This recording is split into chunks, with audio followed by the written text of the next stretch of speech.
The Boston Celtics are getting ready to unlock in their third regular season game tonight where they take on the Washington Wizards. We've got some news ahead of this game. Neemias Queta is out versus the Wizards.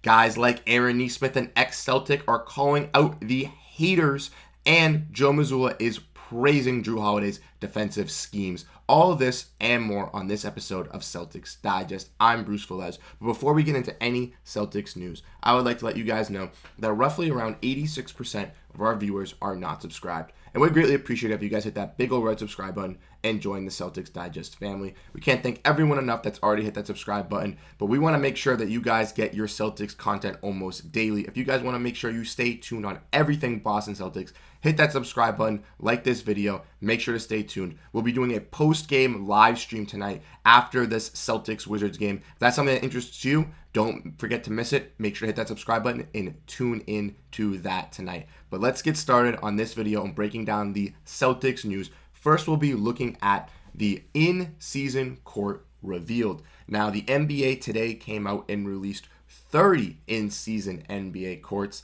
and they have to tie in with the jerseys for the teams playing in this in-season tournament. Something new that the Celtics are doing and the whole NBA league is doing. And we'll provide a picture right here for you guys of the Celtics in-season court. Obviously, you can see the championship trophy right there in the center court with the words Boston around them, looking pretty cool. Obviously, you got the championship trophy coming from the baseline for the free throw line, which I think is a little neat. And then you got the number 6 on the bottom to represent Bill Russell. Obviously, the court is going to be all green, which is the Celtics color. And then you got the actual court design there in the middle. I actually really like this court. I know that there's some other courts that are a little bit bright. They kind of look like they could be like a wreck color, like if we want to talk about the Indiana Pacers one. But I think the Celtics one is very subtle. I think it kind of resembles a modern court with just a little bit of flair. Obviously, the normal courts are just that normal hardwood color. Some of them a little bit darker, some of them a little lighter. Some of them have some cool designs. But I think that this Celtics court looks nice. I think it looks like it could actually be a court that the Celtics would throw out on a normal night. I think the green will mesh well. I will have to see how it looks on the televisions, obviously. But personally, I really like it. Let me know what you guys think in the comment section down below. Do you guys like the in-season court? Yes or no? And do you guys like the jerseys? I know that not a lot of people like the new NBA City jerseys. I'm not a big fan of them either. But I do not mind the Celtics jersey this year, and I do not mind this court. And I think that they're actually one of the better ones in the NBA, hopefully without any bias. But next, we're going to be talking about a new Celtic player that's defensive schemes have been a leading pathway and how the Celtics have succeeded. And that's Joe Mazzulla praising Jrue Holiday's defense. Jrue Holiday obviously being voted one of the best NBA defenders in the whole league by GM's best perimeter defender. We've talked about that in the past. But he is still getting his shares, especially from his head coach. Joe Mazzulla said at practice that The Athletic wrote an article like 5 years ago on how Jrue's body positions on pistol, and that's why we guard the stuff the way that we guard. So thank you. Basically praising Jrue Holiday, saying, you're an effective defender. We've studied you on how you defended. We took that, put it into our mindset, kind of run our team defense like that. And now the professor now gets to be the leader. He gets to come in with his defensive scheme that the Celtics have molded after him, and now he gets to be the main leader in charge of that. The Celtics take on a great offensive backcourt duo in Tyus Jones and Jordan Poole. Jordan Poole can get hot some nights. Some nights he has terrible nights, but some nights he can get hot. Tyus Jones, also a pretty confident shooter, has a great playmaking ability. We'll have to see how Jrue Holiday handles these assignments tonight. A guy like Corey Kispert as well, another three-point shooter that's a pretty good razor shooter. So if Jrue Holiday can lock up these guys with Derrick White like he did in the first game in the preseason of the regular season versus the Knicks, like the first game of the first home game of the regular season versus the Heat, I'm very, very confident that the Celtics can get the job done and Jrue Holiday will still be an effective defender, obviously making one of those all-defensive teams as he's already showed it, locking up the Knicks' best players so far in this regular season.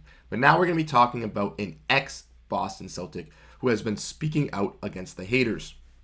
And that is Aaron Nesmith. He's kind of calling out the Celtics. Wouldn't really say if he's calling out the Celtics as much, kind of calling out the media. But as we guys know, Aaron Nesmith was selected by the Boston Celtics, was supposed to be the best shooter in the class. That turned out to be Desmond Bane, who was the actual Celtics pick that they used to trade up for and gave up. So kind of a hard thing there for the Celtics. Aaron Nesmith needed to kind of develop and be on a role-developing team. never really had that chance at the Celtics. Got traded to the Indiana Pacers last year for Malcolm Brogdon, and it looked like a win for the Celtics, as you guys can see. Bleacher Report posted this meme clip saying, when the Celtics give up for Malcolm Brogdon, saying it was nothing. But obviously, Aaron Nesmith has signed his extension in the offseason, has been grinding really hard for this Indiana Pacers team, and he says that ain't aged well, clearly, because he was balling in his second regular season game, and he thinks that he is deserving. Obviously, the Indiana Pacers are looking to move Buddy Hield. They signed Nesmith to that extension. It seems to me that they were looking Nesmith to be that Buddy Hield replacement, kind of the similar play style, just a little bit younger, but they couldn't move off of Buddy Hield's contract. We'll see how that works out for the Pacers in the long run. But as you guys can see, looking at Aaron Nesmith's stats, so far he's only played 2 games, but averaging 16.5 points, 7 total rebounds, 0.5 assists off 57% shooting, 50% from the field, and 75% from free throw is solid. Obviously, it's just 2 games. The first game, he only had 7 points. The second game, he obviously had over 20. So that's why his numbers are going to look a little bit better. But he shot really good in that second game. Compared to his overall stats, obviously only averaging 6.8 points, 2.9 total rebounds, 0.8 assists on 42% shooting and 35% from 3. He's obviously excelling and doing better. But that's what you're going to be expecting out of a younger player who's actually getting a role to develop. Like I've said on the Celtics, he never really got that opportunity. He had some flashes here and there where he looked good, but he never really got that role to fill in. But on a team like the Pacers, he definitely got that calling, and he's definitely looking like to be a shooter for them, a knockdown shooter and knockdown defender for them. And I'm actually really happy for Aaron Nesmith. I know a lot of Celtics fans weren't really high on him, and I was one of the guys that kind of felt that he didn't really fit the team like Romeo Langford. I felt like if they got another opportunity elsewhere, maybe they'd be more deserving of it. And if they could actually shine out there, then they'd actually be good. But obviously, if they fell on a piece over there, then maybe they just weren't all that. With Romeo Langford, it's been some injury-riddled seasons for him. So unfortunately for him, Derrick White has actually looked like they've been a better improvement and has actually worked out for the Celtics. But Malcolm Brogdon obviously did as well. But then we got Jrue Holiday back out of him, so I realistically think that getting rid of Aaron Nesmith is worked out for the Celtics, but it also will work out for the Pacers. Hopefully things go well, working well for Aaron Nesmith. As a Celtics fan, I still speak highly of him and wish him nothing but the best. I'm hoping that most Celtics fans do as well. But let's get into the main important news, which is talking about Neemias Queta and how the Celtics will be without him tonight. Sadly, Neemias Queta has some right foot soreness and will not be playing for the Boston Celtics tonight. The Celtics tweeted this out this morning, letting everyone know that Neemias Queta was the only guy on the injury report. And luckily for the Celtics, he's the only guy on the injury report. Unfortunately, we haven't gotten to see Neemias Queta play this season. He's been on his 2-way deal. He's been playing with the main team, but he hasn't been able to play for the real Celtics. Luke Kornet got the backup minutes in the first game, didn't really excel at them. Then Oshae Brissett got the backup minutes in the second game. He looked to excel at that. So I was expecting to see some Oshae Brissett and Neemias Queta minutes tonight. But sadly, Neemias is not going to be there playing with the team. We'll have to hope that Oshae Brissett can actually be still viable for this team on the offensive boards, still being a menace down low, getting rebounds and crashing both the offensive and defensive boards while also hitting his shots as well. Maybe we'll get to see a crack at Lamar Stevens tonight, seeing if he can play similarly to Oshae Brissett or see which one can play better.